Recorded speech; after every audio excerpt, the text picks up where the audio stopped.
নিশ্চয়ই কিছু একটা হয়েছে। 30-এর বিশ্বকাপ নাকি ব্রাজিল জিতবে, জিততেই আসছে। কি এমন কথা শোনাচ্ছেন একজন ওয়ার্ল্ড কাপ বিজয়ী ব্রাজিলিয়ান সুপারস্টার?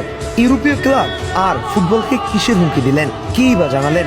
2030 ওয়ার্ল্ড কাপের জন্য কিসের টোটকা পেল ব্রাজিল? এভাবে চটলেন কেন এই তারকা ফুটবলার? এর নেপথ্যে আসলে কি চলছে, আসুন জেনে আসি।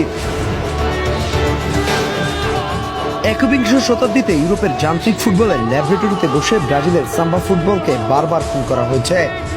এক একজন ব্রাজিলিয়ান জাদুকর ক্যাচ বানিয়ে ফেলা হলো রোবোটিক। ইউটিউবে গিয়ে ফ্লামেঙ্গোর 17 বছরের ভিনিসিয়াস জুনিয়রের ভিডিওগুলোই একবার দেখুন, মাথা নষ্ট হয়ে যাবে। কি ছিল না তার পায়ে! ইউরোপিয়ান কোচদের অতি টেকটিক্যাল জটাকলে পড়ে সেই ভিনির পায়ের স্বাধীনতা শেষ। আজ সে শুধুই উইং দিয়ে দৌড়বে, কাট ইন করবে আর নো ক্রস দেবে।